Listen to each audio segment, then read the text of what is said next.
Thank you, Acting Speaker. And I rise to speak on the Energy and Public Land Legislation Amendment and Enabling Offshore Wind Energy Bill 2024. This is a bill that basically sets up licensing for Victoria's offshore wind projects because there is no legislation that covers the licences and the infrastructure. But what it doesn't do, what this bill doesn't do, is give us the explanation of the plan the state government has.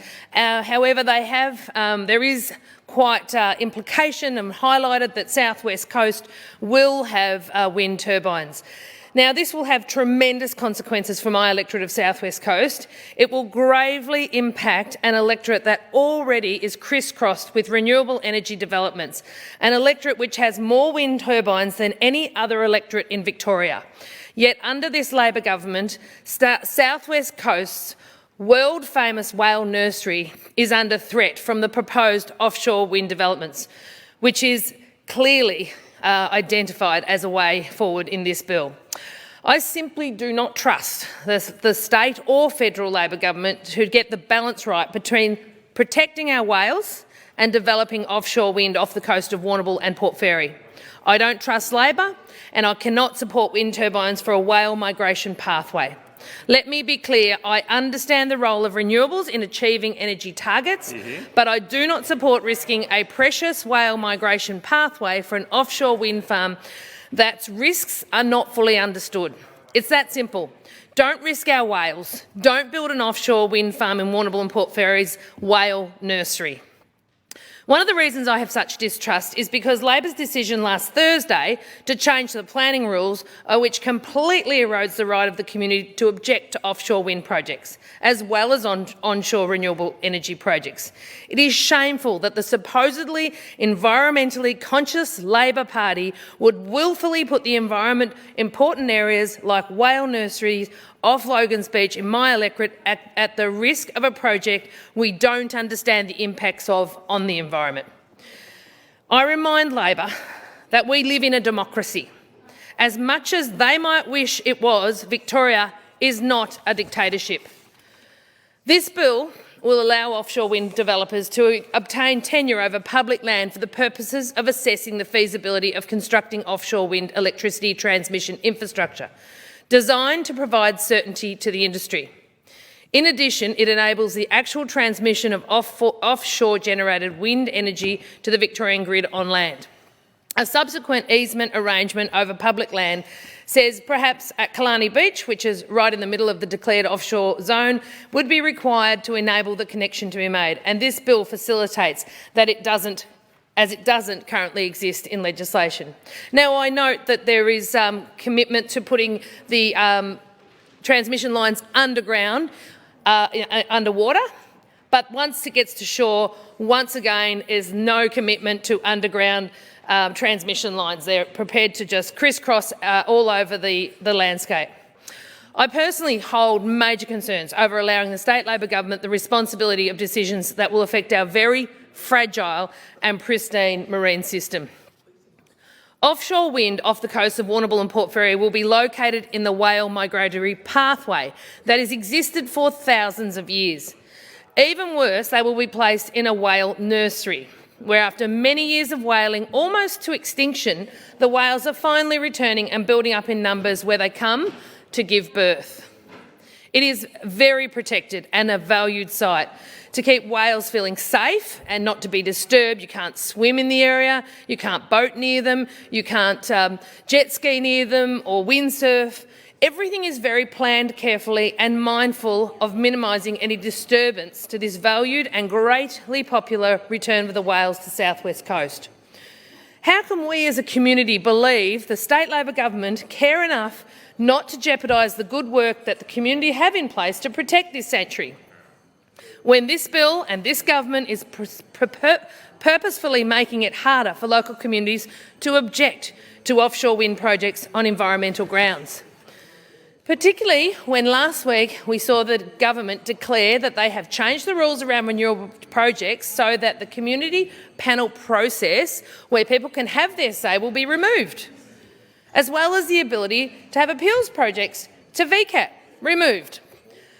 The Labor governments are effectively accelerating the planning pathways for projects so that the community can no longer have any input, steamrolling over communities' rights. It also means that it's harder for the community to get answers to important questions like where will the workers developing the offshore wind farm be located, and how long will they be developing the site for? Is the infrastructure installation project going to take place during the winter months, where whales are migrating past as part of their journey from Antarctica to southern Queensland? And if so, if any, what are the measures in place to stop whales being impacted? It's simply steamrolling over Victorians' rights. The community are rightfully not trusting of government processes to ensure the environment has been considered and will not be harmed. The government's recent actions recently show how chaotic the government is when it comes to offshore wind. The example I can use to demonstrate this was in Hastings, where there was supposedly going to be a renewable hub for Victoria. 2 years earlier, Labor Minister for Planning, Minister Richard Wynne, had actually said this area would never be utilised as it's protected Ramsar wetland nearby, and that wouldn't be able to be used in that way.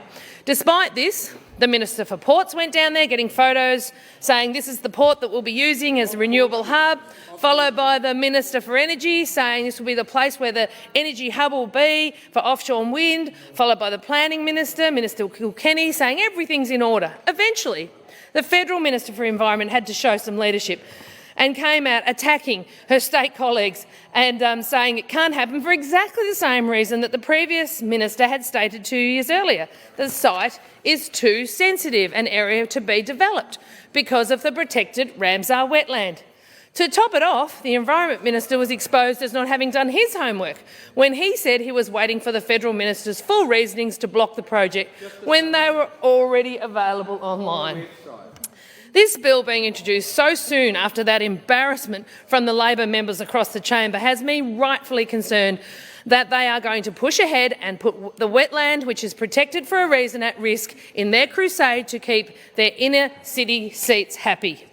This saga demonstrates that when the Premier said, "We will find a way, it's going to happen," this government will not stop at anything, not at least the risks of the environment, in their crusade to reach their goals. They have made secret deals with coal power plants to keep lights on because they know they can't reach their renewable targets, and I feel they're prepared to put our whale, migratory path and nursery at risk. The government will risk the environment with transmission infrastructure and development in a fragile marine environment. Our Liberal policy is to overturn the gas ban by Labor because we will not have enough power to keep the lights on. Gas is required to keep Victorians warm, and it is not environmentally destructive because we need to have power. We heard the small business advocate saying that if the Victorian government can't guarantee they'll keep the lights on, how can he guarantee that Victorian businesses will be leaving?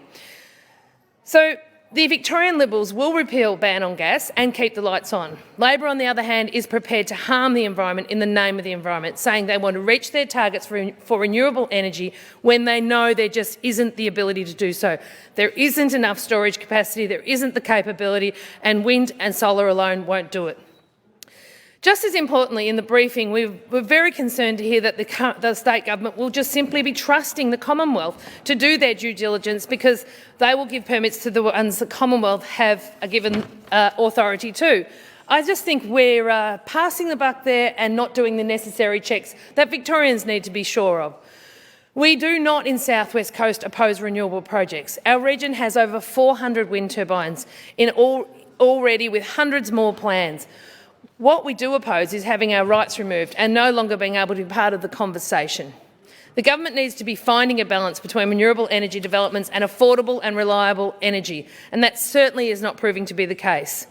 Power prices have increased over 28% in the last 2 years, and one shudders to think what will happen when they put up expensive wind towers 60 metres, in 60-metre deep water off the coast of Warrnambool, which will cost Victorians far more in power because that has to be passed back to the customer.